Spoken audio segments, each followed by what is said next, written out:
Hello. I was asked to do a follow-up on my first video on this channel about avoidant personality disorder and suicidal ideation.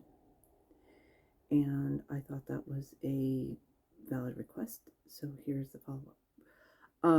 First of all, about that video, I don't watch my own videos back. I barely edit them because I don't like seeing myself. But watching that video, I thought it was rock solid. It was kind of like, oh, look, there's somebody I can relate to. There's somebody who understands exactly how I feel. Wonder how that could happen. Yeah. I also thought I was very brief in my description and right on the mark, and probably a better video maker back then than I am now. But about what I said in that video, which is that there is a maladaptive suicidal ideation that is not and it is a coping technique as opposed to actually being suicidal. I completely still believe that. And it was actually backed because for quite a while, the reason why the video got so many views is because it was put on the American Psychiatric Association website. So they felt that it was a good enough idea to put out there for everybody to see, which I haven't looked it up recently, so I don't know if it's still there, but anyway. Since then, what has happened to me? First of all, when I finally sort of had that real revelation and said it out loud and said, okay, this is real and this is my experience, I had such a sense of relief. I mean, it's weird to say that I'm backing myself up with my own evidence, but that's sort of what I was doing. It was similar to when I got my diagnosis of avoidant personality disorder. That this is a real thing and I'm not crazy. And, in it, there was clearly a difference. And there's still a difference. And I've still had episodes of both kinds. Do I still have suicidal ideation where it is, again, literally a stress release? Literally like, oh, well, you know what? It's like people going, I'm going to quit my job. I hate my job. I'm going to quit. By the way, there was a Beyonce song. Loved it. Because it was like, yes. I mean, I would never. I would never, because I'm avoidant and because we tend to stick with things way past their effectiveness date, way past when they're still doing anything to be positive in our lives. We're like, okay, well, I'm doing this forever. So I'm kind of fascinated by people that actually just quit their jobs. Plus, of course, getting a new job, new people, going through the, interview process. I don't think so. No, wrong, gross, no. Is it still difficult to deal with people? Definitely. I have very, very few people that are actually in my life. I moved last year. My son has been to my new house. That's it. I've actually had problems with it, and I rent, and I took care of it myself instead of calling the landlord. Because I don't want anybody here, because it again, I feel like a burden. Absolutely dead on. I feel like a burden if I'm asking for any help from anybody. But here are some of the things that have changed for me. One is that, again, that realization that this is a coping technique, and it's not like I really want to die. Really was huge. It helps so much to be able to you know, just separate myself from it. I've gone through quite a bit of therapy since that video was put up. And, you know, I learned specific things. I took DBT. It was a nightmare. But what I learned that was brilliant from DBT is how to have a thought come into your head. And it takes training. Have a thought come into your head and then just be like, okay, yeah, that's a thought, and just let it go and not let it dwell and not feel like you have to act on it. That was gigantic. I also learned mindfulness, which is a buzz phrase, which everybody hates, but basically, true mindfulness is just like, okay, things are stressing you out because you're either ruminating about the past or worrying about the future, and it breaks those thought processes by grounding you in the here and now. And as long as you don't get stuck also in the here and now, and don't understand that things can change, which I have definitely done in the past. Super common with, again, people don't leave their jobs, they don't leave abusive people in their lives because they don't see that there's possibly anything better. It's impossible. They think that, you know, this is it, and it will get worse. And mostly because you've been told this by people all in your life. It's one of the abuse techniques, is to make you think like this is it, and you can't do any better, and beggars can't be choosers, and all that nifty stuff. So that was the one thing that helped. The other thing, and this is bizarre, and I don't know why it works for me, and I doubt it works for anybody else. But I discovered that when I'm really getting caught up in these thoughts, that if I drink coffee, it can interrupt that thought spiral. It's not regular caffeine. I can drink other types of caffeine. I don't know why it works. I don't know if it's psychosomatic. It could be because, you know, it's one of the techniques that you learn in DBT is like to have a specific smell, that when you smell it, you are reminded of positive time. I mean, it might just be like that. It might just be a mind trick of, I associate the coffee is going to work and make this stop, so it works. That is possible. I don't drink it very often. It's really when I'm in a spiral. But that works, you know, and maybe there's something else. You just associate, you know, breaking this thought pattern when it really starts to get on your nerves, because, and again, it's different. It's like you rely on it too much because you're not dealing with the actual stress in your life. And then it's just annoying and it's not helpful anymore. And then you have to break it and do something different.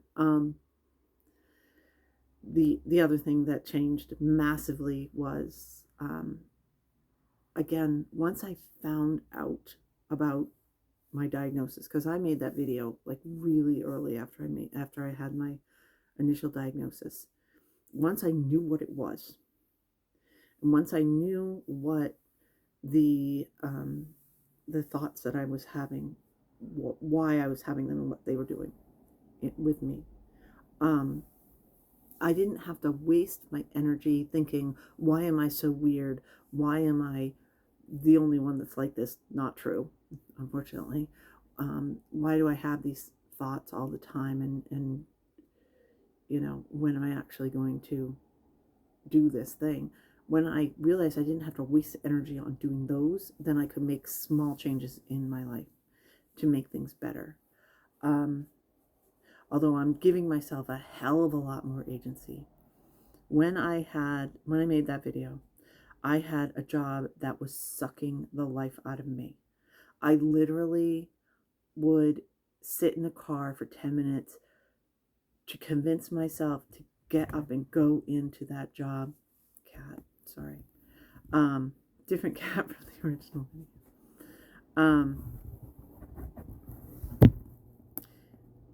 I mean, I would just sit there. It's almost over. I would say that all the time. It wasn't even ideation, but everybody else that heard it thought it was. It's almost over. It's almost over. I hated that job.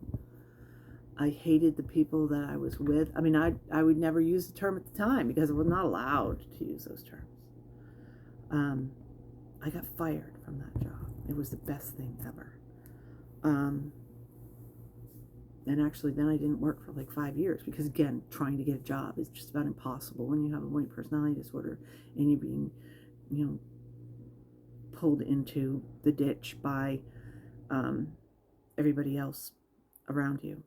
The other thing was that I was definitely in the thick of it as far as both of my parents. They're both abusive to me. That's how I became avoidant, because when you have avoidant personality disorder, you need to have a genetic predisposition, and then you need a trigger, which is trauma abuse.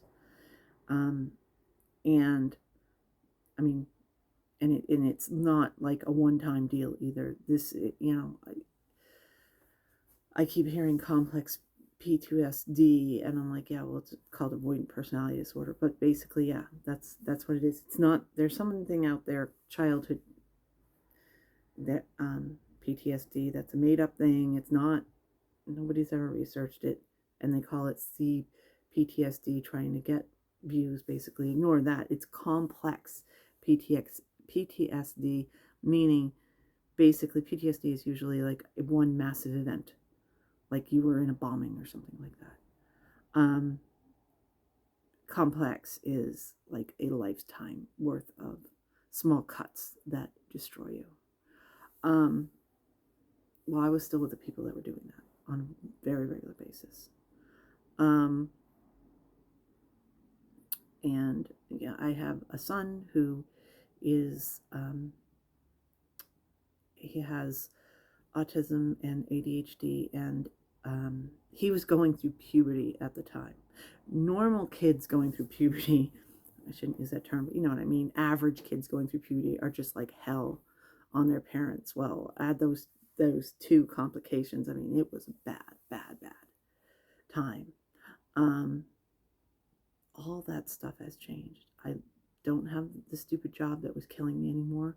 My parents have both died, so I don't have to, one, listen to their abuse, or two, be forced, because I was forced to take care of them. Taking care of your abusers. Oh my Lord.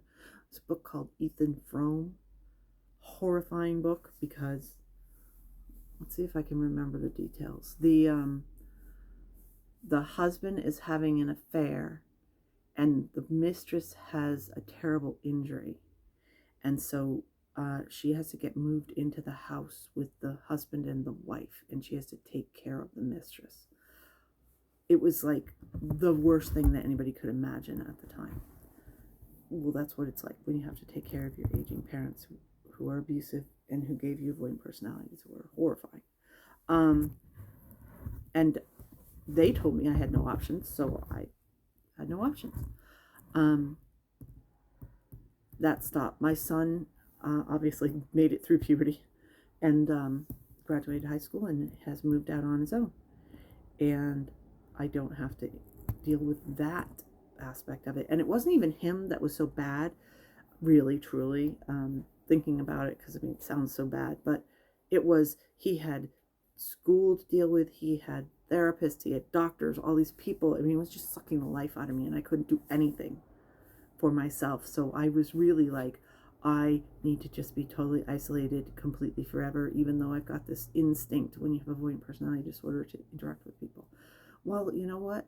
You get rid of all the things that are sucking the life out of you, and you have more energy to interact with people. And I have gotten to the point where I can pretty easily, superficially interact with people. I mean, before it was like the worst thing ever to go grocery shopping and have somebody that was a nice cashier talk to me. Now that I don't have all of my energy being sucked out, I can handle that for 2 minutes. I still don't have any sort of relationships in my life. I still have a nearly primary reaction to big stress is, oh my God, I could die, I could die. It's just not as frequent, not as strong, and it doesn't bother me nearly as much because I know it's not real, if that makes any sense. So that's my experience. And I think that the advice that I gave at the end of that video, how to tell when you're really going over the edge and when you really need to find help. And hopefully you can find help that's as easy as getting a cup of coffee as it is for me. I mean, that's pretty easy. I mean, the hardest thing about it is to not drink coffee every day because I don't want to dull the effects. Because medications generally don't work on people with avoidant personality disorder because this is not a brain chemical imbalance, which is what the medicines are for. It is situational. It is dealing with trauma, and going to therapy, doing traditional ways of dealing with trauma just is not working for people with avoidant personality disorder. So you basically have to cope on your own. And dealing with ongoing trauma, because in a lot of cases, I mean, you're going to outlive everybody. Who knew? Who knew? But if you don't, give in to that instinct, you will outlive all the people that are terrible to you. Fact. Who knew? I didn't realize that. So. Oh, and the other thing is that apparently it does improve, the condition improves with age because you don't have the hormonal drive to couple up, basically, and to fit in order to couple up. It becomes easier to basically be alone the older you are, without, again, so these are sort of external stresses. I mean, hormonal, internal, but really